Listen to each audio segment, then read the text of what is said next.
What is up, everyone? Lincoln Shrike coming to you today for a special episode of the FloTrack Podcast, joined by Gordon Mack, who is in a parking lot in some McDonald's in the United States of America. But I say special, we have a special edition. We're joined today by the two hosts and two professional runners from the Brooks Beast. They host the Sit and Kick podcast. It's Josh Kerr and David Ribich. First off, guys, how you doing? Pretty good. Feeling pretty excited for this kind of being on with Dave is always, tough, but like being on as the Sit and Kick podcast host is a little bit better. It makes things easier. Yeah, no, I'm pretty excited for this. Josh has a lot of banter that he wants to hash out, so I'm just going to most likely sit back and relax while Josh sweats in his cotton t-shirt. Well, I know you guys are teammates with the Brooks Beast, but how did this idea of a podcast together, how did that start out? I would say it started out go for it, Josh. We were really bored. Well, no, I just thought I'd take the lead, because I'm the better host on the podcast. So what we really did was Dave came over to Albuquerque in, when was it, like September time, Dave?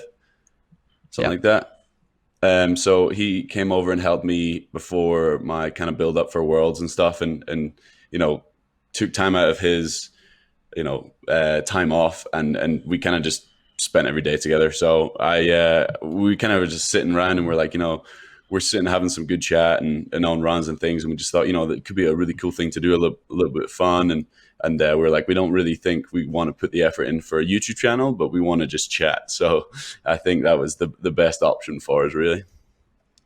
Yeah, I thought my good looks were going to be good enough for a YouTube channel, but Josh was a little insecure about his lamb chops, so we decided to start with the podcast and then work from there. And yeah, when we were there in September, we impulse bought microphones and headphones and the whole setup, just because we're like, well, if we financially commit, then hopefully we commit to actually produce this thing. And so that was in like September, and we did a lot of practice rounds, and then finally started launching our podcast in January or February of this year. So it was still like a 3-month build period, and we went through a wide variety of names. I think one of them was like A-Traction, but Sit and Kick kind of just like evolved after a bunch of sticky notes were thrown away. But yeah, it was mostly just us talking on runs and knowing that there's thousands of runners in the country that have these exact same conversations, but really nowhere to listen or like have the conversation. And so we want to be able to be a podcast to open the conversation.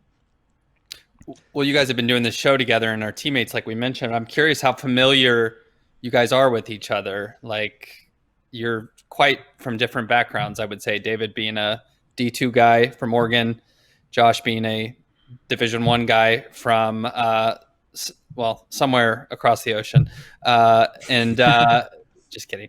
How much you guys know about each other? I mean, how close has this show made you? Pretty close. I mean, we're spread over Skype typically, so physically we're not very close. Emotionally, very close.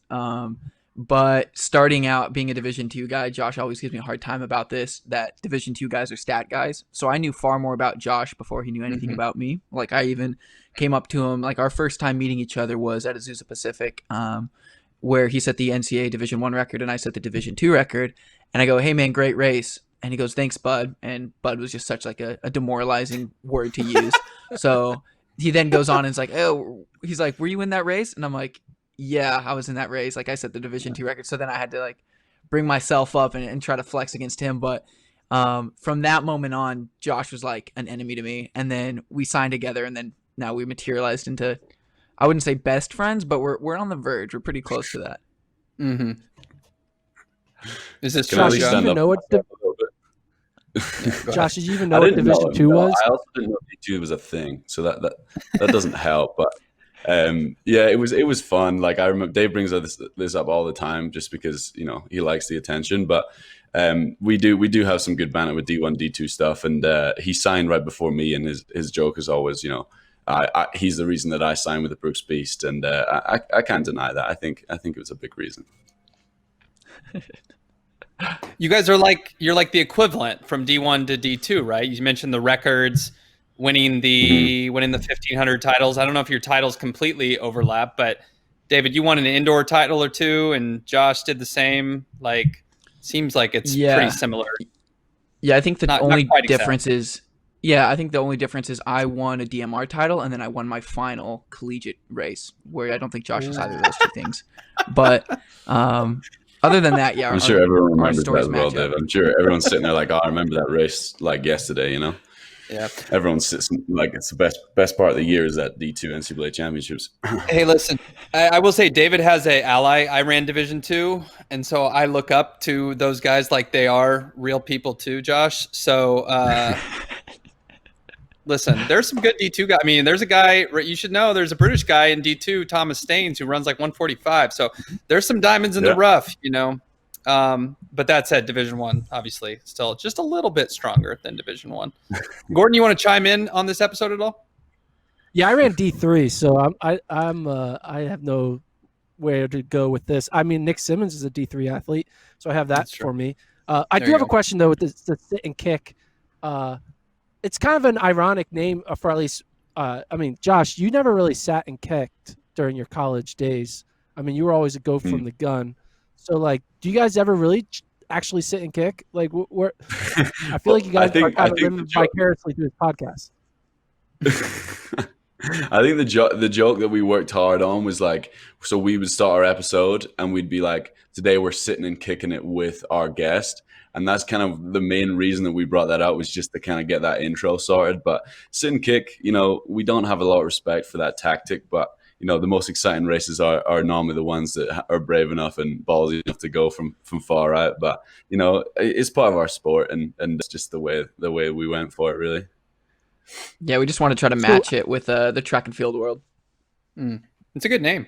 So, how does Danny Mackey coach you guys via Zoom call? Like, has there been any virtual coaching going on? Like, what is what is that like?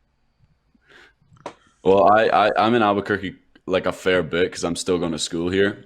So I'm pretty used to it. I know Dave's still in Seattle, and we're not allowed to obviously meet as a team. So we do like a Zoom call once a week, but it's more of a core session, and the rest is really on email and phone calls. But you know, it is a weird transition into like everyone's training on their own, and you know, you have the whole team pretty much in Seattle, like right at the start, and none of us were able to train together. So it was weird, and we were a very close team. So it did hit us pretty hard when Brooks were like, no, I think it's really bad for us to be seen to be training as a team. And I think it's the safest thing to do is to kind of go our separate ways and do our own thing a little bit as much as possible. But, you know, Danny's handling it pretty well. And we have people that are, you know, we have Vale that's living in Portland, Ryan Vale, that, you know, gets coached all the time over, you know, Zoom and phone calls and stuff. So Danny's kind of used to that now.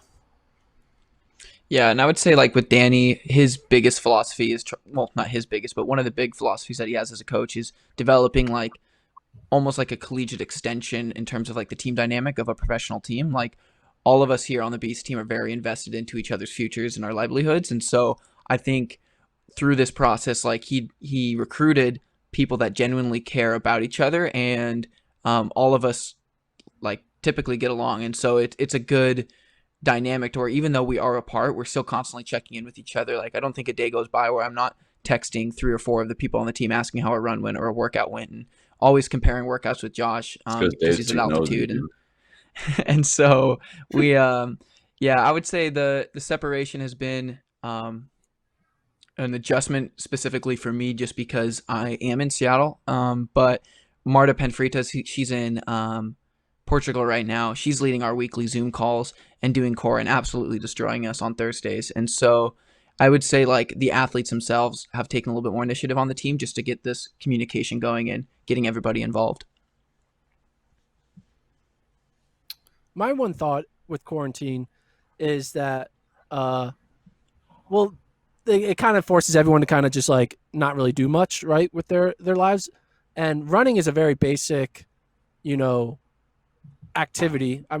When I was in Europe for a few years with some of the pro guys, I noticed all it is: they woke up, they ran, they ate lunch, they sat, watched TV, run in the afternoon, eat dinner, go to bed, talk about Twitter. That was their day. That was their life. And that's pretty much what people in quarantine are doing. They wake up, eat breakfast, maybe exercise on their own, sit in the home, look at Twitter all day, do the same thing in the afternoon, then go to bed.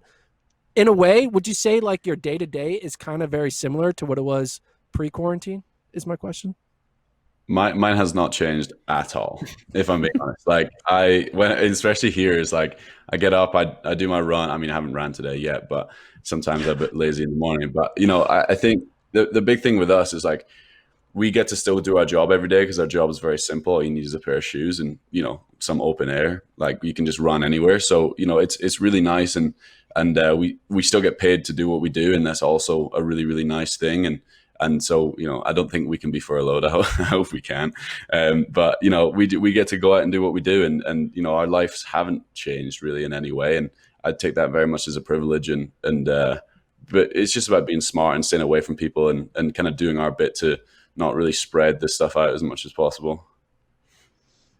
Yeah, and I think with us too, Josh and I would be taping these podcast episodes and doing these things on the side anyhow. And so it honestly adds a bit of normality in our lives too, where we're not just like watching Netflix or checking Twitter. We can kind of put some like mental energy into creating like a small little brand of Sit and Kick. And so like when we're not running and the world's kind of quiet right now in the workplace, we can kind of be busy and try to create something in a time where a lot of people are just on their phones anyhow. Have you guys done any workouts? Like anything like fast? Like because you're not going to run a race for like multiple months. Like, has there been anything? Yeah, I would say our structure really hasn't changed a whole lot. And like, for my training specifically, I was going to be gearing up for a 5K at Peyton Jordan. So I was going to be doing this long like build up of mileage. And so like I pretty much did that exact same build up. Anyhow, as if I was still racing it at Peyton Jordan. And so we're still kind of on like a 2 workout a week, one long run. And Danny's mentality behind it is just keeping us in rhythm and keeping us in this time, like in routine. Because for Josh and I, we're both young guys. And I definitely, and Josh and I have talked about this, we don't want to like waste this year because even though there's no competition, I still want to be able to close that gap on the competition. I still want to be able to close that gap and just becoming more of a professional athlete. And so like Friday, all of us on the team have time trials. I'll do a 2 mile. I think, Josh, what are you doing? An 8, I think. Yeah. So it's like we're still doing workouts, but I think we're all taking it a little bit slower in terms of the mental approach. So it's a nice time to really focus on the body and work on the little things too. It's a fun time. Oh yeah, no, Dave's over every day. 9, yeah, over. Over for what? 9. What's the over under for your time trial?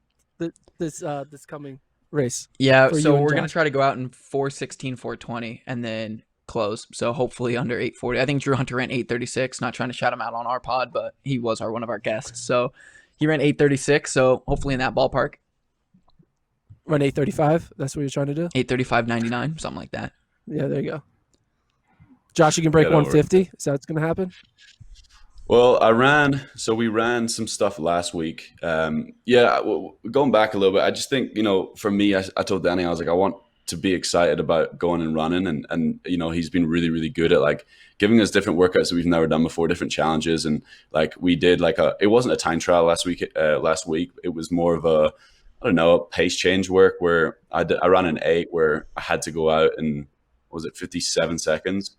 And then I had to close as hard as I could and see how that went. And I ran 150 there. So I would like to think I could run 147 or 146 high. But we'll have it filmed. I'll post it on my Instagram. So can't wait to run 151 and post it up there after I said this. Yeah, it should be fun. We're definitely, mixing things up. And I'm the same as Dave. I was going to run a 5K and we're like, okay, what thing could we do now that has less consequences? For me is like building mileage a little bit and, seeing how my body reacts to that without, worrying too much. If I do have a little niggle here and there, it's just like, okay, we can take the time off. There's nothing really to be stressed about. So we did that and moved my mileage up a little bit and, I feel pretty good with it. So, that's just another little tester thing that we can do. And we're just having fun with it. We're just doing little workouts here and there and just enjoying our time, just having no pressure of races and stuff. But these time trials get me nervous now because it's like the only thing we do. It's just like we want to do it really well. And I wore my singlet and stuff for like last weekend stuff. So I don't know. I'm just going to get hyped. Take a photo of the singlet, put it on Instagram, and do all like the shoe Make sponsor myself a race number or something. Yeah. Yeah. Which one of you has the most trouble with not racing? Like, is it difficult for either of you or both of you to stay focused? Depressing is not the right word, but is it tough to be motivated during this kind of mysterious time? I don't know. I feel like it's almost better for me right now. I felt like I was getting thrown in the ringer a little bit. Because of that gap jump from Division 2 to professional, I think I wasn't adjusting as well as I would have liked. And so with this build up, even in like November and December going into USA indoors, I finally kind of felt like I gathered speed into a race. And so now it's like I still kind of have this time period where I can continue to learn and adjust to like this professional lifestyle where the races really do matter. And yeah, I would say I'm not stressing a whole lot about it, because really if like I wasn't running, I have no idea what I would be doing. So it's not hard to get out the door by any means because there's no races. It's just kind of part of the schedule now. I'm what you like to call like a textbook under racer. I'll race like a couple times a year. I like to be really specific of where I race and when I race and what build up I have. And for me, it's just like for people to know when they're watching me race, like when I'm standing on that start line, it's not been a rushed decision. It's like I'm ready 100% to race. And that's always how I was through college. I think Dave was so different. We had like such different college experiences. Like he was very speed based and liked to hit things hard. I think he had like 4 track workouts a week or something ridiculous. Yeah, it was like 38 races my senior year. Yeah, and I probably had like 9. So I think for me, it is not weird to have a big gap between races. Obviously not this big, but I don't know. I just enjoy being ready for what I do. And I just don't like to feel rushed going into races. So, you know, we kind of circle the big check marks, like the big races coming into the year. And we just go, you know, these are the ones we need to be ready for. And then anything else, we can just add races here and there if we feel like we need to do them. So, you know, I think I'm enjoying this time where we can work on little different things, but you know, it is awesome to race and it is part of our job and it's something that I love to do the most. So it does suck that we don't get to do that, but the motivation is still there. The motivation is still high because I have Dave phoning me after every session, be like, "Hey, what were your splits? Like, what do you think the altitude conversion for that workout would be? Like, do you think I ran faster?" And I'll be like, "Ah, Dave, get over it. Like, you had a good session, whatever." So yeah, it always keeps me on my toes. David, I'm curious, what's your distance right now? Are you still a miler? Because I know you mentioned, Peyton Jordan running a different distance isn't rare for an athlete at that early part in the season. You mentioned you were going to run a 5K, but go back to US Indoors, you ran that 3K, seemingly was a good performance for you. What are you still, charting out the 1500 or are you making up your mind? Yeah, so we're kind of experimenting a little bit. Like this whole year, I've kind of been building as if I was a 5K runner. So I've been doing a lot more aerobic work with like Garrett and Isaac and hitting mileage and things like that, which I never really did in college. And as Josh was saying, we would do Sunday speed sessions and like a Monday pre-meet almost for a Tuesday workout. So we'd be in spikes around 4 times a week. And so with that, I felt like I had really great speed and turnover when it mattered in a race. But my biggest gap with like a professional field was being able to use that in a race where it mattered at like a fast pace. Like I can go out in college, I could have gone out in like a 258, 259 and closed. I felt relatively well against the field, but now these races are going out in 254, 255 through 12. And if I don't have the strength to hold on and be in a position in that race, then the kick that I've been able to develop over the last X number of years will be irrelevant. And so I wouldn't necessarily say I'm a 5K runner, but I would say that right now I feel like I'm in a really good point between the 15 and the 5K, whether that's, there's no outdoor 3,000 meters, there's a steeplechase, but we're still kind of experimenting and knowing that through 2020, we were going to plan on the 1,500 meters at the trials. But if I knocked a 5K out of the park, we might have been able to reassess going into the trials. Josh, famously, there was 3. Oh, go ahead. I'll go ahead. No, you're on the roll, man. I'm always on a roll. Car. I'm expecting you to jump out with a surfboard or something, or like get a Sonic order come into your window at any moment. So just let me know if I need to take over. Yeah. I might get my nails done. There's a Joy nail still on here. Yeah. Cool. I do like your sunglasses. Are you wearing the Brooks sunglasses? It's very appropriate if so. Are they Brooks? Oh, I love it. No, they're not. They're blue. You had like a They're Brooks KVU pair of sunglasses. Yeah. Anyways, No. I should probably crop Josh. the Under Armour logo, right? Cover that up. When Gordon stops talking, I'll ask a question. Josh, who is the toughest Brit to race in a 1500? Famously, there was 3 of you in the Doha final.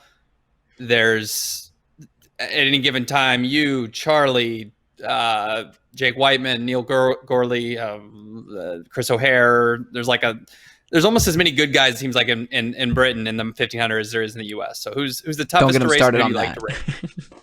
I will start saying that the UK is stronger than the US at the 1500, and I think that's pretty obvious. Whoa. I mean, even Scotland, which is the size of London, had three men in the World Championship final, and the US had 2 or something. That's kind of weird. But I would say that the UK champs now is a nightmare, because it used to be like a couple people had the time and then 3 get selected. So like you'd go there and you wouldn't really need to peak that much. This is before I started, hating the times and things, because there would just be 2 or max 3 people. But now there's going to probably be 6 people that are going to have the qualifying standard. We're not as there's definitely a fall off after 6 or 7 of us in the 1500, where the US is kind of tight around the 38, 39 mark, where we go from 330 to 335, and then we drop to 340 pretty easily. But it's really difficult because, this year's British Championships, I was really fit. I was going in, and, you've got Charlie Grice that's around 330. You've got Chris O'Hare that's around 332. Whiteman that's around 333. Neil Gurley was around 335. And I was like, okay. And then I took off with 600 to go. And I was like, okay, perfect. Home straight, I was still winning. And I was like, all right, all out down the home stretch. I've got Jake Whiteman that's ran 144 and 333. And then I've got Charlie Grice that's around 145 and 330 on my right. And on my on my inside would be a guy that just ran 401 in the mile at the London Diamond League a month ago. And I was like, okay, I'm just going to start veering out to the right to make him run further. And then in comes Neil Gurley, the kind of underdog in the situation, and comes and takes the win. So it's really difficult. All of us ran really well at Worlds, and it put us all on the start line, and it makes a fantastic race. But when Chris O'Hare's fit, he's one of the hardest people to race, I would say, because he's such a tactician, and he showed that in his NCAA performances. And then, he's a 2-time world finalist as well. So, and he's won multiple British championships. So I would probably say him overall out of everyone. Can we I get know the mad statement I put out there, but I think it's correct. So the US versus Britain thing? Yeah, who would win a 4x-mile US versus Britain? We have this. We actually have that I question. I think a 4x 1500 or 4x-mile with the Aussies, the Scots, the Americans, the Kenyans, and the Norwegians would be a phenomenal race.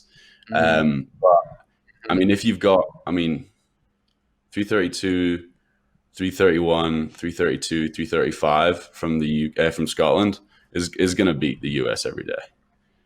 I think Kenya probably would have something to say about that. I know you mentioned them. Versus the US, not Kenya. Yeah. Here's the thing. Centro's not a super great time trialer. So, but you put him on it's not probably going to be a time trial situation. For the US, who would we even have on that? Centro, Ingles, Blankenship.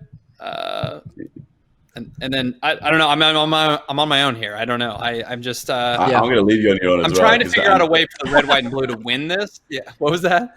There's just no way. Yeah. How about this? The team will win that has red, white, and blue on their flag, which is U.S., Great Britain, and then also Norway. So a team with those 3 colors on their flags most likely going to win. Limit of 2 brothers to one team, so that's gonna be a struggle for Norway. Yeah, because we were talking about that. They could put the 3 brothers on, but they'd have a hard time finding a 4th that would be able to kind of close that gap against the rest of the field. Their dad or something, I'm sure. They go from 3 sub 335 guys to a 4 flat 1500 meter guy. So it's gonna be a struggle. They do have a little sister, just turned 14, so maybe she could probably take Josh then. Yeah. Okay, David. All right, that's enough from you. Yeah, I'm not even on the U.S. team, so I don't really know why I'm going to talk smack into this one, but No, I think that would be really fun. I have a question for you guys. This is more of a question. Just what? So obviously you guys have a different perspective on the sport than we do because we're on one side of the camera and you guys are on the fat, and we're on one side of the camera. And is there anything? What are we missing? Like what is like the elephant in the room that runners are all talking about, but no one is talking about from the outside? Like what? Like if everyone knew what this thing about our sport, everyone would shut up and actually understand it. I don't know. You know what I'm trying to say? I'm trying to ask. Yeah, I'm understand it or grow it. Like understand it or grow the audience for it. Understand it. Like what are we missing? Because I feel like I think I know what workouts are, and I think I know what you guys do, but I really don't because, like I said, I'm fat, or what Lincoln said I was fat. So, and I was me too. I put myself in that. Okay. Yeah. I mean, we did some T-First research. So. Yeah, we did a T-First research on you guys. Don't. No. Oh, we did. No. We did. Yeah. My T-First. That's tough, guys. Hopefully it's updated. I'm not sure what it has on my 400. Yeah. I think I ran 50-0. Does it have the 50-0 on there? I think I ran a 50-0 in the 400. I ran something. I think T-First is only a 6K cross country, and you ran 32 minutes. That's what I've got on there. Tactical. Yeah, that was tactical. Tactical. And I was a 400. What place was I? Was I in the top? 32nd. It was like a mixed cross-country race or something. Yeah, it's all American according to the top 40, right? That's all that matters. You know, I was a 400-meter runner in college, so you shouldn't be judging 400-meter runners with their cross-country performances. That's all I got to say. Fair. That's all I got to say. That's incredible. Yeah, mine just says slow on the top, and it's actually it's Nsfw. It's not safe. T-First will send you a virus if you try to get on my page. So better not. T-First was I got a spam block up around. T-First started in 2010, so it doesn't have all my marks because that's a good age date. I was in college in 2006. You're 06 to 11, right? Yeah, 06 to 2010. Yeah. Okay. Yeah, I wasn't a fifth year. I graduated in 4. I was. They didn't need me for a red shirt senior year. I was good. Like, hey, we know you got this season of eligibility, but it looks like your degree's finished, so you can just finish your degree and go. I didn't. My freshman year of college, I didn't run cross country or track, and so I only ran three years. And I remember my coach asked me if I was going to grad school and going to come back for another year of eligibility, and I legitimately thought he was kidding. Like I was like, "Are you serious? Like you want me back on the team?" I don't really know what I would add to the, but that's basically where we can leave that. We'll just that's D2 for you. Yeah. Yep. There you go. See, classic D1 guy lumping D2 and D3 together. Not saying it's an insult, but he just assumes everybody that's not D1's D2 or vice versa. Mm-hmm. So, but to answer your question, Gordon, it was that like the elephant in the room for like professional track and field athletes. Yeah.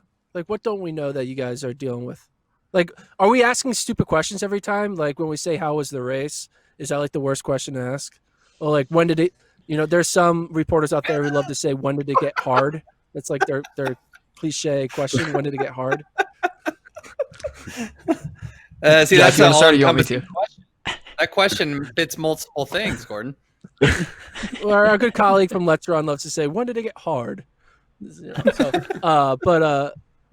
Like I get, what questions should we be asking post race after you just run, a 3:38 1500, you're tired, and like literally less than 2 minutes after running that race, we put a camera in your face that just zooms in, shoulder length up. And we ask you a question, how did the race go? Are you thinking like, God damn it, just let me drink some water? Like, what are you thinking when media asks you stupid ass questions? I think great content would be if you finished if we finished like a big race and the first question you asked was just like, how much money did you just make? I think that's great content for people to know about, Okay. True. We're not a skill-based sport. We have no skills. Track and field is all about how much pain you can put on your body. Like, we don't have any like technical skills. No one's looking for like loads of technique and things. So just fun insights into our sport like that, I'm sure would be. Well, Josh, you got 6th at the World Championship. So how much money did you make when you did that? Not Here we enough. Not enough. Not enough. You want to hear how much money I got from the World IWF its federation for becoming 6th in the world? Yes. $6,000. 6,000? Okay.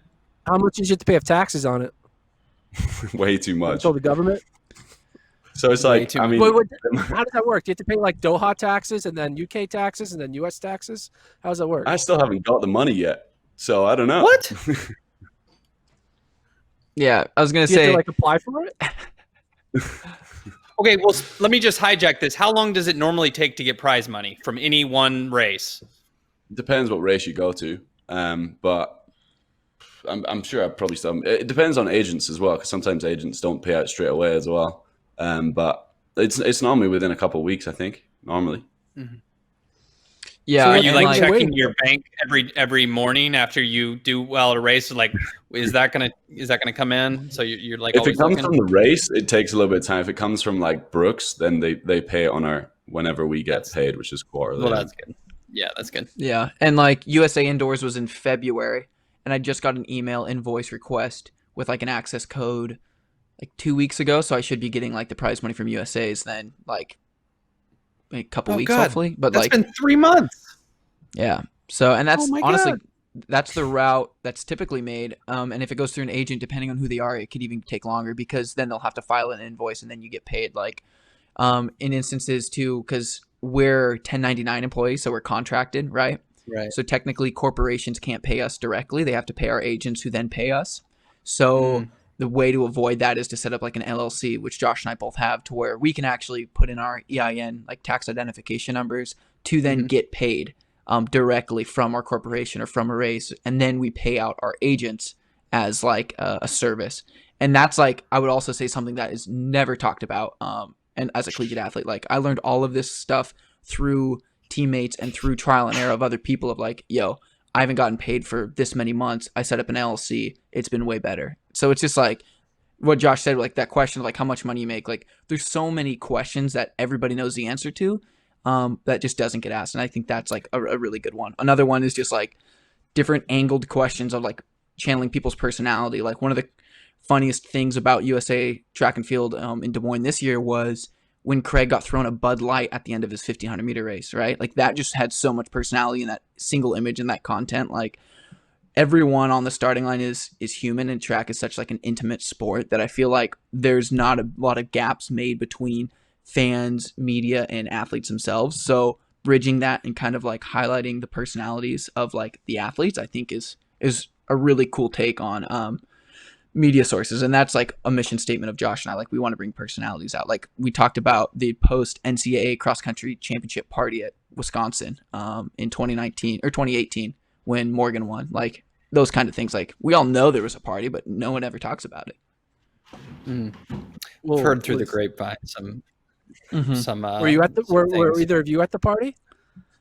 I was in Were either of you at Wisconsin, that but party? I felt like it would have been weird if I showed up because I knew absolutely nobody. And then we also flew out that day, so no, I was not there. That's such a boring approach to parties, isn't it? Oh, I don't know anyone, so I'm not going to go.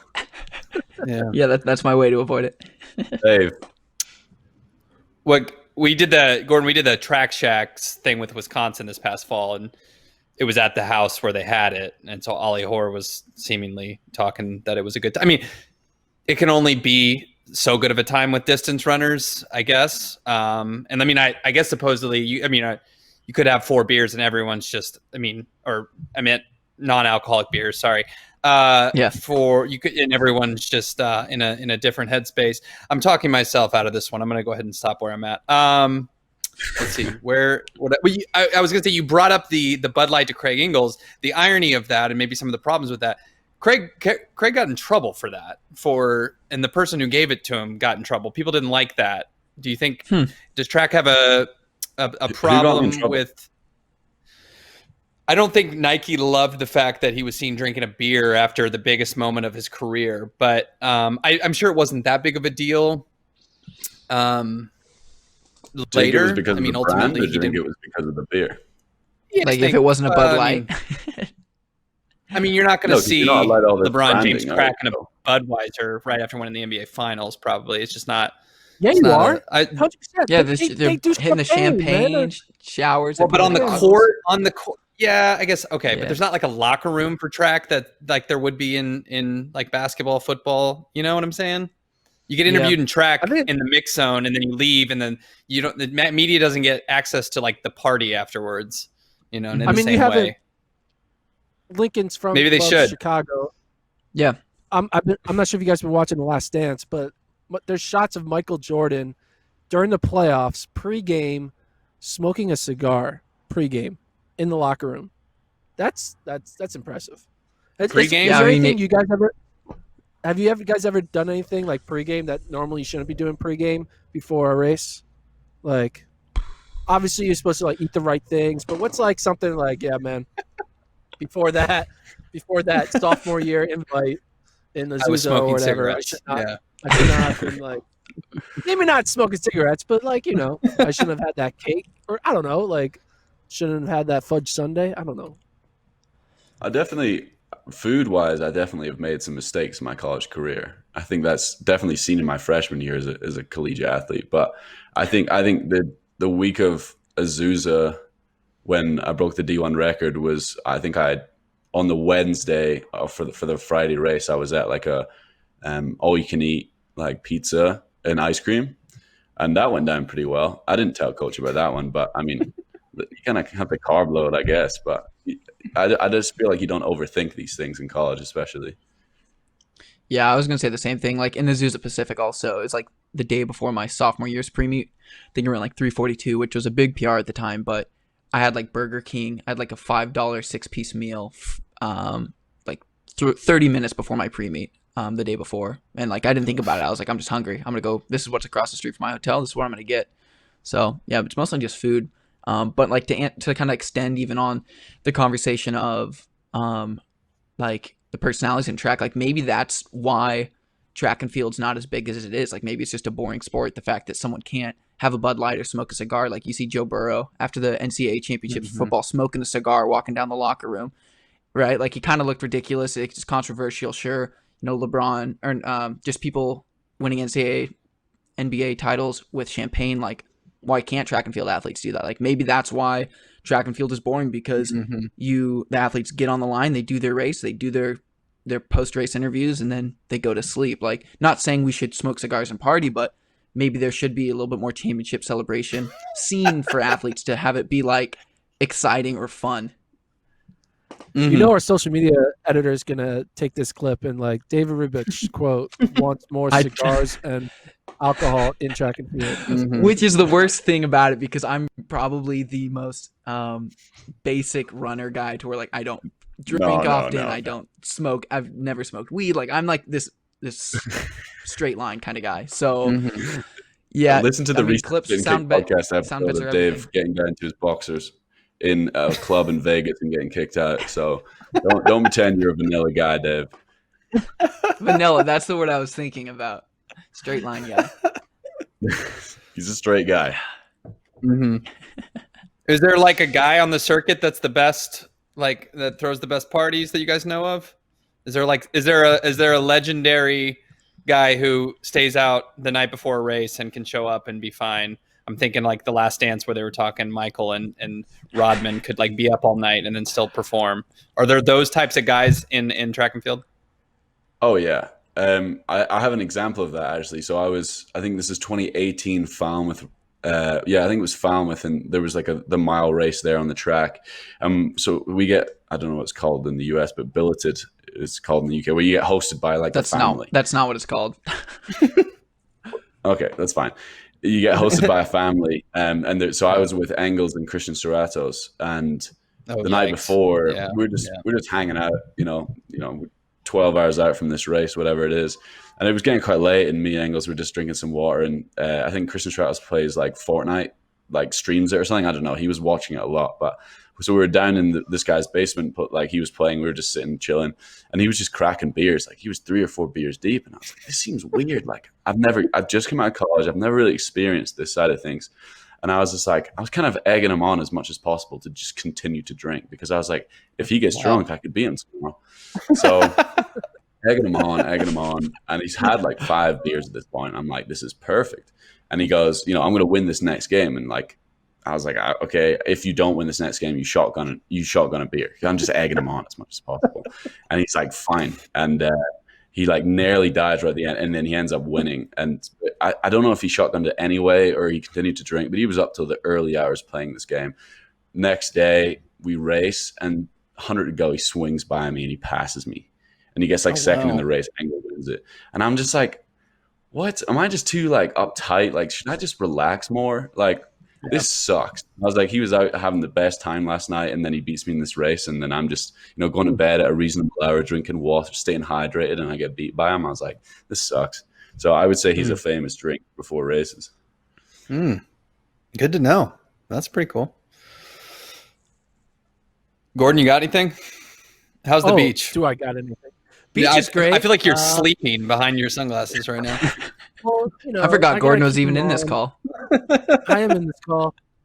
I know I'm disappointing a lot of the people in the community by social distancing on a beach, but I just couldn't. I've never been to Galveston. Have you guys ever been to Texas beaches? It's great Yes. Texas beach. Yes, I have. And it's a weekday, so it's not as crowded, and people are nervous. So it's also not. There's as also a crowded. pandemic going on that could be part of the reason as well. But go on, yeah.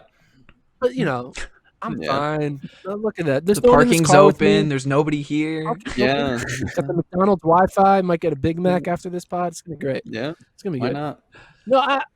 No, do you guys I mean, what? I guess. All right. I don't know how to. Okay, so do you guys? I don't know. I want you guys to answer this question, but I don't know if you will because it's public. You got to pose People will the hear it. question first before it can be answered. But go ahead. Are there any like athletes that you race that you just hate? That you just like that you wake up every day and like as long as I don't lose to this person, life is good. I mean, we'll answer that because one of our questions for you is any athletes that you guys hate interviewing or like the worst interviewer. So if we answer there's this, so many then- athletes we hate. No, there's a ton. Yeah, I don't. Yeah, we have a Cool. lot of threads of people we don't like, but I'm not sure if we can make it public because then we can never work with them or film a workout. That's the hard thing about being us is that we have to be nice to everyone, and if we're mean, then like they don't like us. And here's the thing: that's there's tough. people who don't like it when we rank them too low in rankings. And it's like, hey man, we can't make everyone rank number one. Like there's got to be someone ranked second or third. Josh, have you ever got mad when we said that you weren't going to win a race in college? Yeah. Oh, yeah, 100%. You ranked me second outdoors after I beat Ches indoors behind Engels as like the first week. I remember this like it was yesterday. I was like, these guys have no idea what they're talking about. And I was like, no, this ain't happening. And then after Azusa, when I beat him, I was just like refreshing the fucking thing. And I was like, come on. I was like, okay, I respect them now. They know And what then they're it talking said, about. "Hello, we'd like to bill your credit card for $29.99." to view this Every page, time you please refresh. subscribe now. Yeah. Every time you... That's- Did you end up but in winning terms that of year when we ranked you second? Did you end up winning outdoors? Yeah. You beat Craig. Okay, so there you go. All right, so sorry for getting that one wrong. I apologize. It's okay. We all How make about when you mistakes, won Gordon. when you won indoors against Chesarek and you were ranked like 91st or whatever? What about that? I respect that ranking though, if I'm Yeah. being honest, because I definitely was. I was the best racer, but I was definitely. I mean, I'd ran like 358 and Ches ran 352, so it's just the way things go sometimes. That's our sport, though. David, when you're watching like NCAA D1s from the D2, I mean it's the same weekend, but you probably still follow it. Do you He like does. do virtual like I where you follow would have it. placed in your head? Do you do like virtual like these kids celebrating? I would have smoked their ass, or like, oh, I would have Yeah, been third, I mean- or I would have been eighth, or whatever. Yeah, there's definitely times where like those comparisons are made, and like specifically like the examples I know was like 2018 or 2017. Yeah, 2017. I specifically know, but I don't remember the year. 2017. So Craig Nowak made the NCAA final, and he was in the Portland Track Festival heat with me, where we ran like 3:39 and qualified for USA's, and I was like, okay, Craig made the NCAA Division I final. If I beat Craig, I'm 100% confident that I can make an NCAA Division I final. And then I beat Craig. And then from that on, I was just like, I'm an NCAA finalist. Like I beat him, and I'm all about the transitive property. Like ask Josh, like most races I'm like that's kind of how I see it. And so going into like Azusa, after Azusa Pacific, where Josh set the record, I don't know how many times we have to say Josh set the record. That's honestly needs to get blipped out of this from the editors. But we should call that where the podcast. Josh set the record. Yeah, yeah, no kidding. And David was a bud in that race. So, but with that, like I think I had like the 5th or 6th fastest time in NCAAs after that race. And so like at that moment, I was like, I'm surely one of the top. I'm an All-American essentially, at the Division I level. And at Division II, we talk a lot about who can make a final and things like that. And we think that if you have, or if you win a Division II title, you have the opportunity to become an All-American at the NCAA level, depending on place and race. So that's kind of the way that we look at it, because there's so many different styles of races. But yeah, I would say Division II, Division III, anyone that's like kind of looking at NCAA Division I, it is more of like a stat and comparison game, which is, I think, unfortunate at some level, because I know everyone at those divisions are trying to close that gap and just race Division I. But I mean, we always get sucked into seeing what we would be and where we would be in those races. Who do you guys? I'm curious. Go, Lincoln. Sorry, By the way, it's really tough just so to you know, time this off. I know four-way conference calls are hard. You guys might lose my signal in like 5-10 minutes, just so you know, because I'm at 13% on my computer in this We'll McDonald's try to keep parking lot. this. Well, for each of you, I want to know who's. If you lose me, just keep going. That's all I'm saying. If you lose me, keep going. Okay. I mean, this we'll go on have without an you end at some point. For each of you, who's the one person you've beat in your career that you're the most proud of beating them in a race? I think 3-0 against Centro. He probably doesn't know that, but I had the worst. Whoa.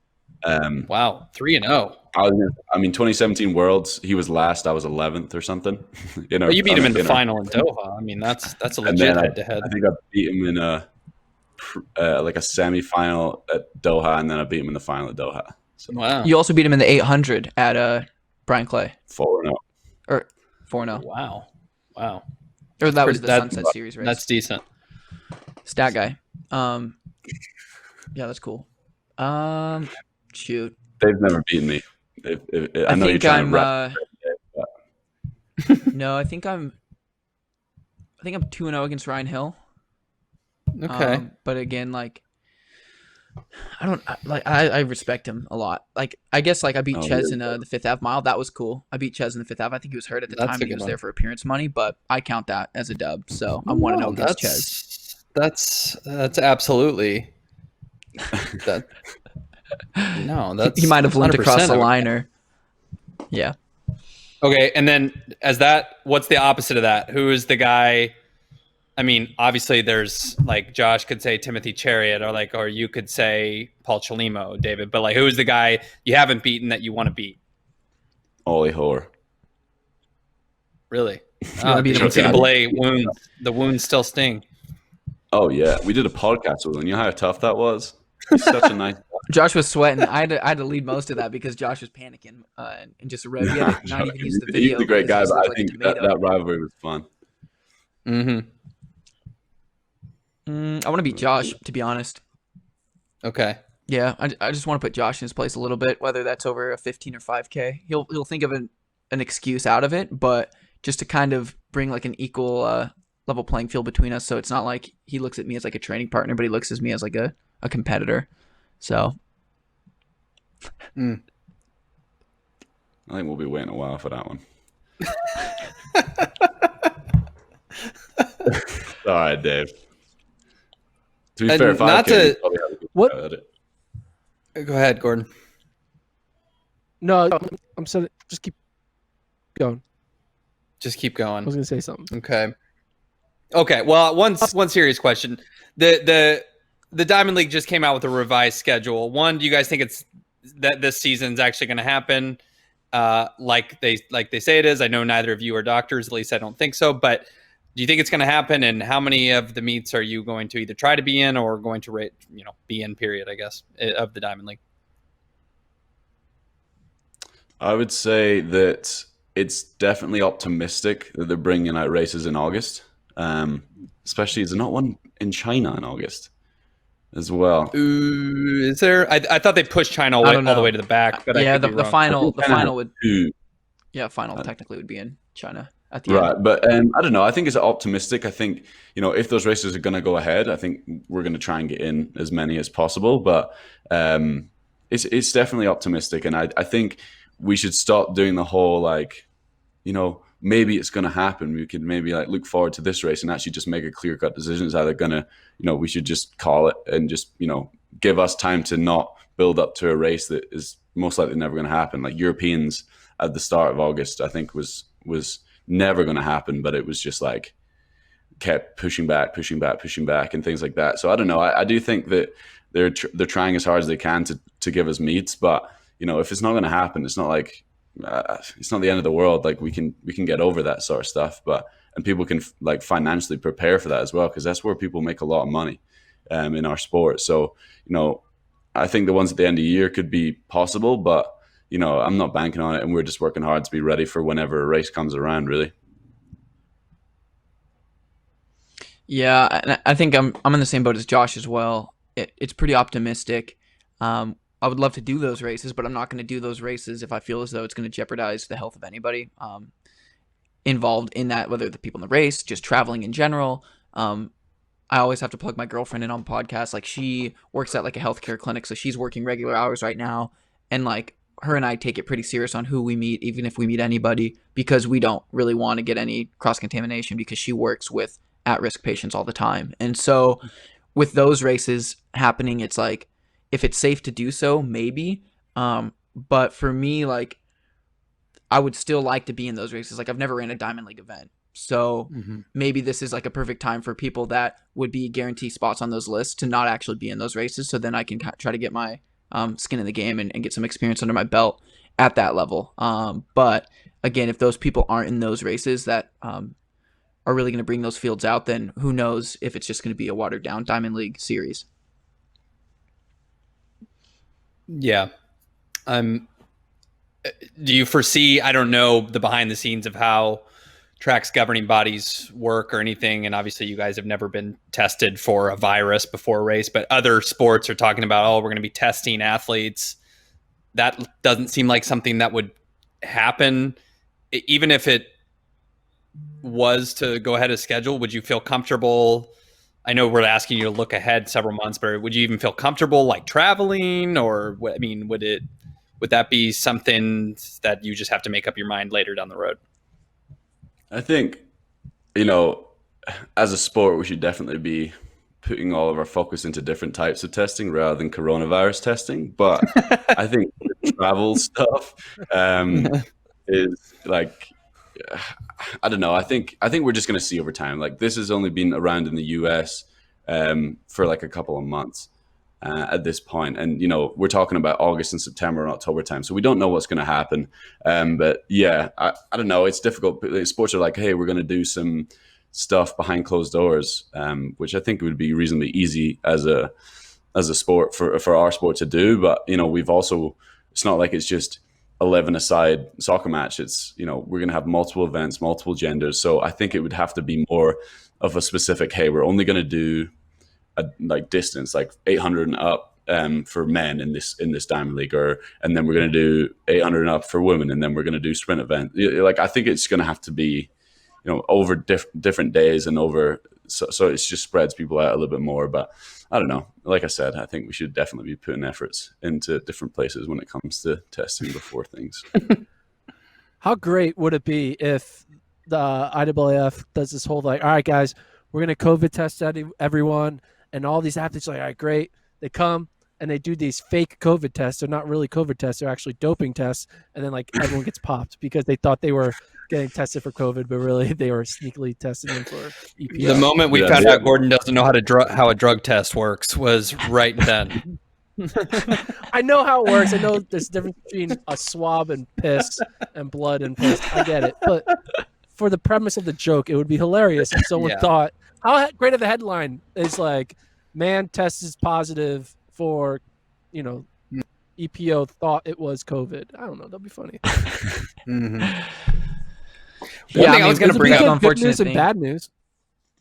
Yeah. One thing I just unfortunate wanted thing to about highlight that The bad news is you're cheating. Go ahead. Sorry, David. Go ahead.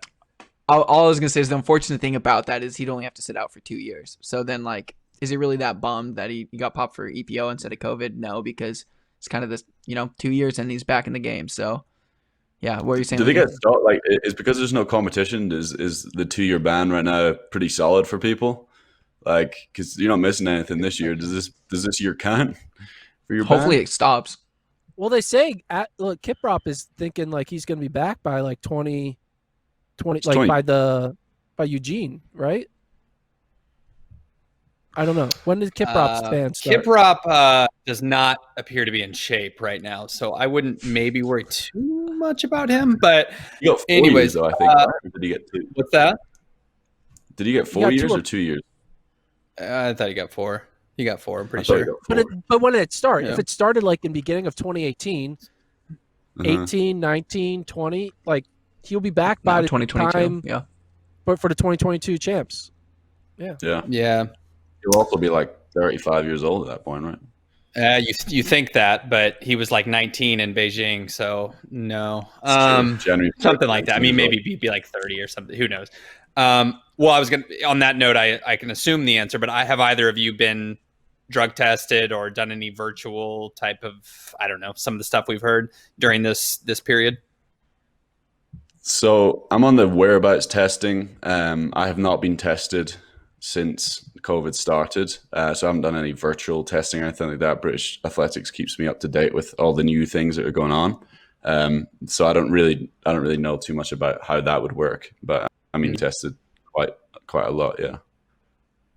Yeah. And David? I haven't been tested during the COVID, but I also got dropped from the testing pool. So that was kind of like a slap to my face. I'm like, what, am I not good enough to be suspected even anymore? Like, can I at least be in the pool so people can knock on my door so I can do the cool Instagram story of like clean sport. This guy's hanging out with me at 6 a.m.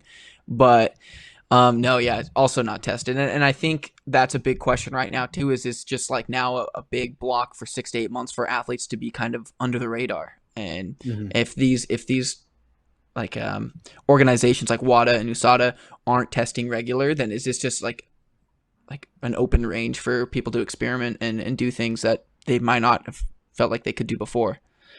I mean, that's the worry in our sport. And that's a constant worry anyhow. I mean, the statistics of people doping is unreal. And so, yeah, we're just trying to get to the start line healthy is really like the important thing for us. Like whether that happens in August when we're supposed to be racing Diamond Leagues or in January, I think the best part about it will be just focusing on what we can do right now. But I guess that's a whole different rabbit hole. But yeah, also not tested.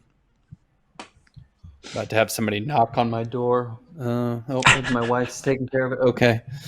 God, he doesn't have a mask on. All right, man. It's USADA. Mask people. I'm just warning people. It's tough. Yeah, I was gonna say, David, that's weird. I've been tested twice for this. Anti-blogging drugs are. I'm just kidding. Well, one thing I wanted to say to Josh, he referred to the sport with the round ball and the goals as soccer. That was the biggest upset of this entire podcast. How long have you been calling it soccer? I came to this country in 2015 and I told myself I would never do it. And, I feel like out of respect for your guys' podcast, I would, work in your guys' lingo as much as possible. It did kill me a little bit inside, I will say. But, you just gotta adapt to the situation you're in, and that's apparently soccer. But yeah, football would have been a lot more comfortable for me to say. But these are the kind of sacrifices I take for the FloTrack podcast. I appreciate it. I've got breaking news. Gordon, you're noticing he's not moving. His computer did in fact die. Nice. I mean, it's nice. He can We have so pretend much like he's still there. But yeah, we have a lot of Gordon content that you'll be able to answer now. oh, good. Yeah, I'm rare. If you really have questions, I should have answers. Well, I mean, like Josh and I definitely do have like a portion of our podcast and we call it the Banter Bowl. And so this is typically a time where we go into our guests a little bit and pick their brain, put them on the spot, make them sweat a little bit. And so there's one case with Gordon where he was entered into this like FanDuel like tweet about MLB, watch every single MLB baseball game. I don't know if you're familiar with that. Oh, of course. Yes. Yeah. Have you seen his submission video? I feel like I'm a bigger fan of his stand-up comedy, which if you haven't found that on YouTube, that's a can of worms worth opening. Yeah, he did the God. What is the MLB thing called? I mean, that's kind of how he got the job here. To be honest, is that his MLB thing? Yeah, they don't do that anymore. What is that called? The fan cave. The fan cave. There fan we go. cave. Yeah. Yep. Yeah. So he spent an entire baseball season basically in baseball prison, watching every single game and did that. To answer your question, I think I have, but you'd have to catch me up on some of the details if you have seen it or more recently. I mean, it's him rapping and then balancing a chair on his nose. So it's really nothing like to highlight. But for you, Lincoln, you're a Cubs fan, correct? That's correct. Yes. So did you make a Twitter just to retweet the Cubs winning their World Series in 2016? Because your first tweets are all Cubs things. You went all the way back. Is that true? Yes, go all the way back to your first tweets. Well, I first started Twitter in college. Twitter was still relatively, it was, I don't know how to put it. It was kind of the TikTok's pretty popular now. I don't know. It was like, it was Twitter in college for me, it was like, it was a joke. People didn't actually do it and you didn't know what you were doing. But anyways, for the most part, to my 300 followers in 2016, I did retweet a lot of Cubs content, which you question when you're retweeting that stuff that no one cares about. It's like, why am I doing this? I mean, I'm kind of the opinion Twitter shouldn't really exist. But yeah, I do find myself getting quite excited about my sports teams and needlessly retweeting it. So when it comes to FloTrack, like when you guys do your commentary and things like that, do you guys pull straws for like who commentates for like D2, D3, like cross country or like the 10K? Oh no, like that's me. I do D2 and D3 stuff during cross country season simply because I ran D2, and so I have a deep bank of knowledge of.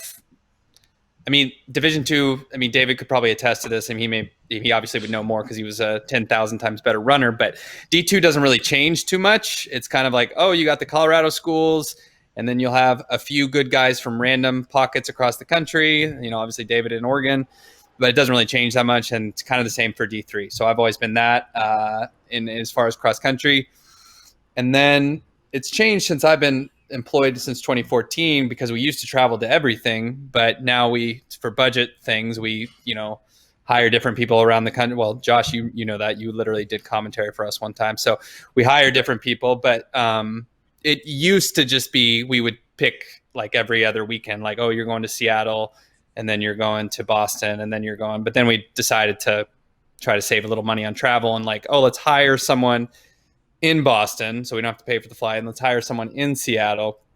So it goes like that. But yeah, in the olden days, it would just be like, okay, when can you go and when can't you? And you'd end up traveling 3 or 4 times out of a year, which was fun. And when I was 23, but it got a little crazy there. But most people are like hesitant. They don't want to do D2 or D3. They're like, what is that? And I'm all for it. I think cool. A 1350 5K I still think that's cool. And breaking 4 in the mile is still awesome. So I'm all about that life. So as a fellow Division, not Division I runner, have you then bought my book? I have not bought your book. Sorry, you're going to catch me on the spot, not having done that. I'm sorry. But I tell you what, if I know we're on an email chain just about this podcast. If you send me is it on Amazon? Yeah, it's on Amazon. $15.99. Okay. Just send me a link, or in fact, I could probably just find it myself. I will purchase it and read your book. Small School, Big Dreams. Is that what it's called? Big Dreams. There you go. Big School, Small Josh, Dreams. Has Josh read your book? No. Josh wasn't mentioned in the book. That's what ticked him off the most. I didn't mention him once when he set the NCAA record. Like on that day, Josh has 0. He's like, oh, let's go back and read the day we both set our NCAA records. He opens it, not a single mention of him, and he was furious. So he will not be reading that anytime soon. So you ran in that race. You ran 3:37. What, or is that what it was? 3:37. 42. Yeah, 3:37 and 42. Yeah. And I mean, Josh, just like a couple seconds ahead, a meaningless couple of seconds ahead. That's Meaningless couple seconds. Yeah. It was a fun race though, looking back. But I won't ever remember that because no one wrote about me in their book. But that's just the way things go, apparently, with your teammates. But, I'm sure FloTrack can take out this part of the podcast where you tell us who the worst person to interview is. We could just put that on ours. The worst person. I wouldn't. There's always people who are challenged. Challenge. Most challenging.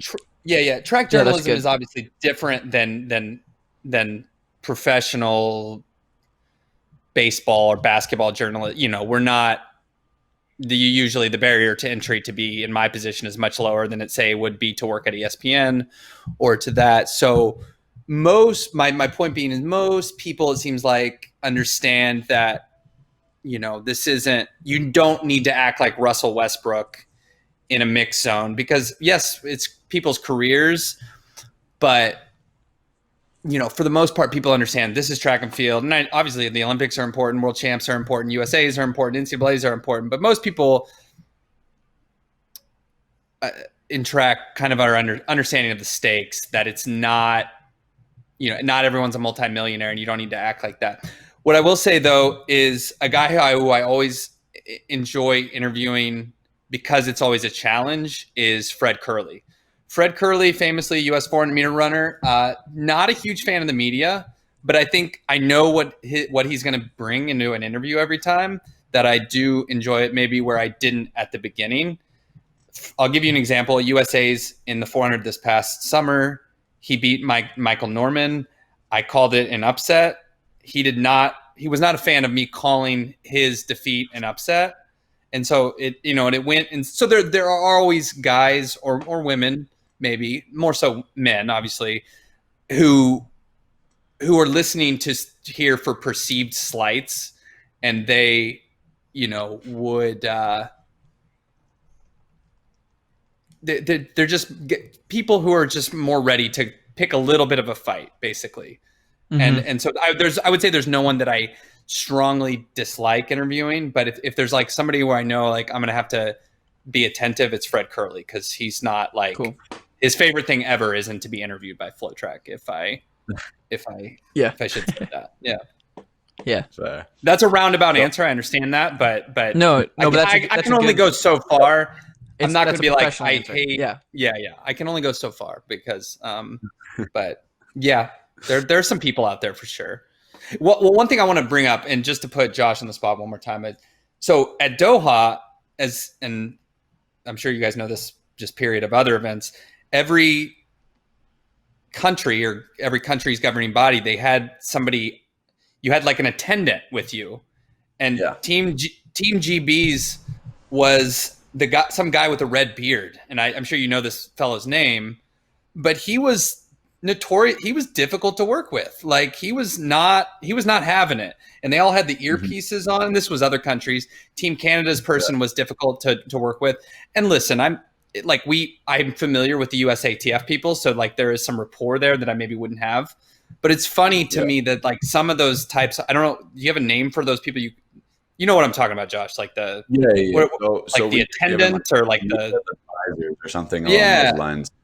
But so it's I don't know. It's their job. Like what we get told beforehand is just like, we kind of it actually goes down to the athlete at the end of the day. Where like if I said to him, look, like I want to focus on the US. US media, and I want to make sure that if they ask me this question, pull me away and don't make it look like it's my fault. So he knows all that by the time that we get to each person. And so like for me, it's like I don't have any big controversial things that if someone says something, I'd be like, I'm not speaking to this person anymore. I just say to him, look, like let me have the reins on this, because I don't feel like the need to rush through this, because I feel like it's part of my job to promote what I'm doing in my brand and things. But some people that are in more controversial situations might say, look, if they ask me about, when I tested positive, or like the question marks around my coach. Like as soon as that comes up, the media person will just grab the athlete and just push them like along. And I guess that's like kind of the role that they have in the media zone. But yeah, I would say if the person's being difficult, it's most likely the athlete or the federation that's making that. You know, so it should be different athlete to athlete. Yeah, I mean, I guess specifically for Great Britain, if your standard is Mo Farah, you're going to be used to like, we got to keep a tight leash here for the questions, and maybe you don't modify that for every athlete, and so you're just kind of one way, and so you're like, no, we got to, because Canada was doing that. Canada was trying to interview Mohamed after he won bronze, and they were trying to like pull him away, and I'm like, he doesn't want to go away. He just won a bronze medal. Like he does, like it's like I understand he's still got the 10,000 in a few days, but like I think the cool down, he's happy to wait for the cool. I don't know. It's just there were some moments and at World Champs and things like that where it's always just like maybe this could be handled differently. But you know, people in the media are like we tend to act more important than maybe we actually are. So I think there's lessons to be learned on both sides. Yeah. Well, I mean, yeah, I think it's definitely necessary for some people to have that media person, but I think even for me, like, I, if someone asks me something I don't want to like speak about it, and if some people are asking me continuous questions, I just leave. I think it's just for people that don't feel that they want to look like it's someone else's fault. But yeah, no, that's fair. We had Drew Hunter on our podcast, and it was one of the more successful podcasts that we had because his following is amazing. And I posed this question to him, and I said, look, if we did a 3K and we had 4v4, there was 8 people in the race, and it was Beast versus Tin Man Elite, and it would be me, David, Henry, and Isaac in the 3K for the Beast, and Tin Man was like Drew, who else was in, Sam Parsons, and more, who else? I think the Goose, and then I can't remember Aaron Templeton. And I said that we would win by a significant amount if we scored that like a college meet. Would that be something that FloTrack would get behind? And who would you predict? Well, I'd have to break it down by PRs. My PR is 8:35. Okay, but probably converts a little faster with your 5K and obviously your 1,500 PR. David got 4th at USA's in a pretty decent 3K. I feel like Isaac's run a good 3K too, right? He's run like something pretty fast. Yeah. Yeah, I would probably, I mean, not just because I'm talking with you guys, I would probably pick, you know, I know that's a good distance for him, but I think I would probably go with the Brooks Beast there. I mean, you guys also have like multiple guys you could put in that I feel like they're a little thinner on the bench too. If you need to like go to the lefty, you know, go to, I don't know, maybe Garrett Heath. Yeah. I mean, Brandon Kidder ran like an 8:11 3K time trial in the pouring rain in January. Like I ran like 8:20 in that, and he just absolutely waxed me. Not saying we're going to put Brandon Kidder on it, but I think the depth on our team is significantly better. But it would be a very exciting race nonetheless, especially if it was scored as a cross country meet, because if first is first place and then you get someone that runs 8th, I mean, that's 9 points just between those two people. So that'd be, I think a pretty exciting race. I would absolutely watch this. Yeah, go ahead. Well, you'll probably be announcing it, so that's all good. I would love to.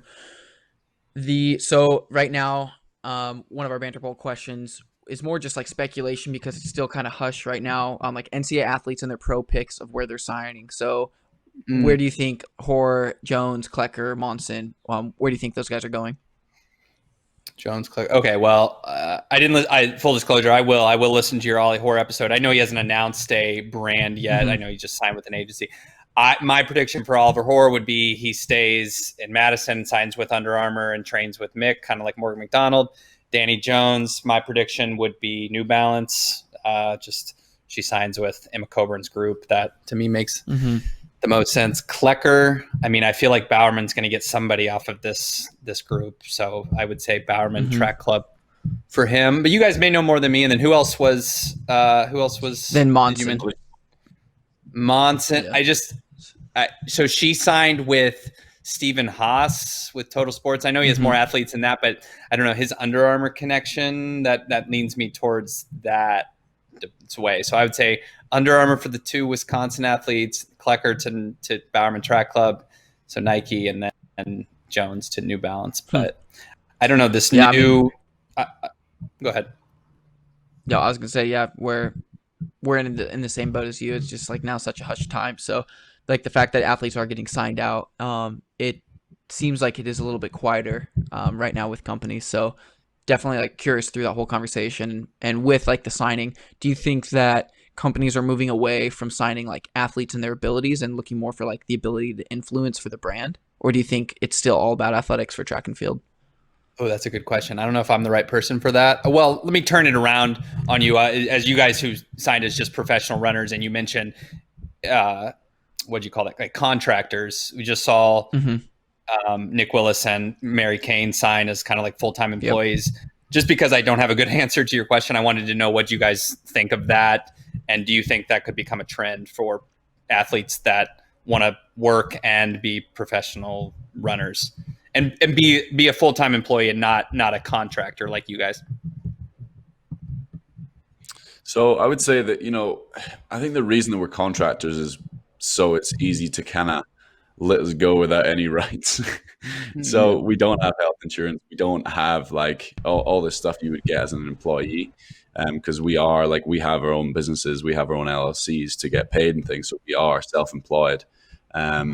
So it is interesting. It's like, I think the way that they worded it was, I think Willis said, I'm not retiring, I'm turning amateur or something like that. Yeah, I think it could be a stepping stone, especially in this day and age right now where, companies don't have a lot of money. And if people need that extra stepping stone to kind of make their professional, debut with a team, I think it's definitely a stepping stone to be a professional athlete. But I'm not sure if I don't know. I don't really know a lot about Tracksmith. I think people are definitely going to start learning a lot more about it because, him and Mary Kay are pretty big athletes, especially across social media and things. So, I'm sure we'll see a bit of a trend going there because, unless you're an NCAA champion or top 3 in the NCAA D1 or D2, you're probably not going to be signing any contracts for a lot of money anytime soon. So we might see a little trend from, and it could be a different avenue for athletes to go down for sure. Yeah, and I would say as well that I think companies in the future, maybe even within like the next 4 years, are going to start leaning towards athletes and their influence opposed to athletes and their ability. Not saying that those athletes aren't incredible athletes. I'm mostly just saying that it seems like this younger generation of athlete, especially still in the NCAA system, like the people that come to mind, like, Cooper Tier, Nico Young, Cole Sprout, these guys have like 15,000 followers on Instagram, right?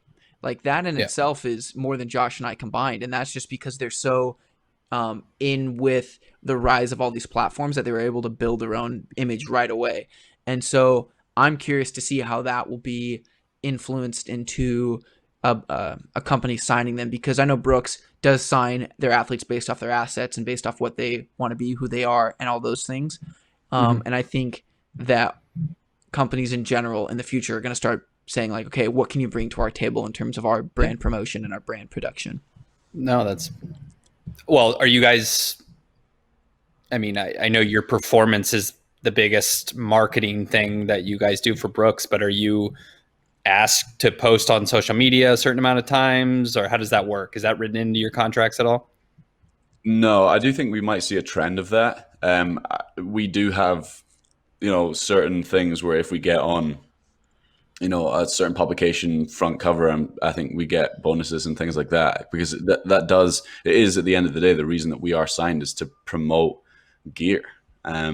So at the end of the day, we're going to run as fast as we can, but if we don't have any social media presence and can't stand in front of a camera with a big Brooks sign on our chest, then that's kind of a massive part of our job at the end of the day. So we take that responsibility to do that, to keep our sponsors happy. And Brooks is pretty easygoing, and they never like, hey, you need to post this, or this is what you need to do for your social media. It's more like kind of go for it yourself. And if we're really mucking up, I'm sure they'd be like, hey, you can't do that. You need to stay within brand here. But it definitely varies between brand and brand. But It's something for yourself as well.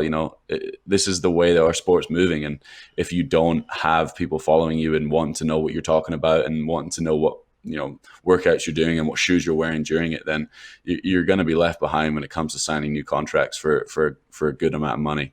And even though, if I run 330 and Dave runs 335 and he has 100,000 followers and I have 10,000 followers, then, Dave is going to have more influence on people. Really? Obviously more influence on people, but you think... Yeah. So you can't just run I fast. would actually agree with that. Yeah. I would agree with that as well. If you run 330, you might be in front of cameras more often, like on a start line and things like that. But it's I can't imagine the money's going to be that different between the two. Is there, for you both, are there people who's specifically maybe their Instagram or social media game that, I don't know if jealous is the right word, but you're like, oh, that person's doing it right. Like that pro runners really knows what they're doing, marketing themselves and their brand. Like, is there anyone you can highlight specifically? We had Drew Hunter on the podcast a couple weeks ago, and like 10 Man Elite kills the game. And I think a lot of people are envious of their ability to create that brand that they've created. When there's posts about professional track teams, like I'm in Seattle and I see kids wearing 10 Man Elite shirts walking around, and I'm like, the Brooks Beast own Seattle, but here we are 2020, you high school kids are wearing 10 Man Elite gear out in Colorado. So I would say that their ability to create their own brand is big, but then the flip side of that is they are an independent group that are not fully funded by Adidas. They do have a lot of freedom in their ability to create, and so I would say that with that specific example, I think it shows how important it is to have a presence over social media nowadays, because they started in like May of 2017 or 2018 on Instagram, and I think now they're almost at 60,000 followers. And for a professional track and field group, that's like a significant increase, because it's now caught up over social media presence with like the Bowermans and the OTCs of the world. So like our Brooks Beast page, I think, has like an equivalent 10,000 followers, maybe 15,000 over all social media platforms. And so it's definitely a branding tool to get people interested in the sport. So I would say that they do a good job of just creating their own brand and making it work for everybody. Mm-hmm. You see, one thing I'm curious, do you guys have like a team photographer? You see a lot of groups, you mentioned Bowerman, that like seems like they have like one photographer on retainer constantly. Is that like the case with all groups? How does that work? Go on, Dave. It's a tricky world. I would say we do some shoots with like Zappos, and we freelance photographers in, but the hardest part about it is getting someone on board, both with like the corporate side of things and their own personal business, to then shoot the Beast, but also know that the Beast is an entity of Brooks, not of a photography company. Does that make sense? So like, it does. Yeah. Brooks's standpoint is they want to be able to keep the ownership of the Beast, which makes a lot of sense. And you see like Courtney White always with like the Bowerman profile, and when her photos are released over the Instagrams of all the athletes, that it's going to be killer shots, because she does an incredible job. And what it'll come to is we hire or like talk with specific photographers and say, hey, our athletes are going to be in these races at these events, like USA Championships, for instance. So then those athletes are those photographers are contracted with the company to shoot specifically us, and then us as athletes will get like a Dropbox from them to take photos. But I think the daily in and out high quality shots is something that'll be integrated more, and needs to be integrated more in the sport, because you can't take cell phone shots and use those as uploadable images for a professional site. Like you guys at FloTrack know that too. Like you guys won't want to post a blurry photo of David beating Josh in a race debut. You'll want to post a clear shot of the tape breaking. Blurred. Maybe some edits will be in there, but yeah, no, I understand. There's just so many things I think us on the outside take for granted. That's like the little steps that happen. You mentioned like with Courtney White, that's somebody I wouldn't have known of a year ago, but you see on Instagram and you like see her tagged on so many different things. It's like, man, she's figured it out. And there's you take for granted like seeing an athlete's photos, high quality photos on their Instagram, and that there's certain steps that have to be followed there to make sure all that happens, and that adds a lot to. There's just so many layers of being a professional athlete and marketing yourself that are there now that maybe wouldn't have been, and I don't know, it's interesting to me because I obviously live in that world, but I'm not. No one comes to my work and takes pictures of me, at least not yet. So. So anyways, yeah, it's just I'm interested in all that stuff, and then I guess you guys like you will see some people like we saw with Drew. I know that was to raise money, but running that 2-mile time trial, and we see with Tenman overall, you know, they'll film and edit their workouts. Is that something you guys would be moving to? Do you have anybody that could do that, or is that something you think about being more, I don't know, public with your training? Yeah, I mean, in terms of just logs and things, I know we are very open. Like if someone texts us or messages like, "Hey, what are you doing for workouts or mileage right now?" Like we'll just tell them exactly what we're doing. Like I've even screenshot a log before to send it to someone because there's really no secrets on what we do. But I do think like live videos and things are going to be the way for time trials and races, for people to kind of get excited about the sport of track and field.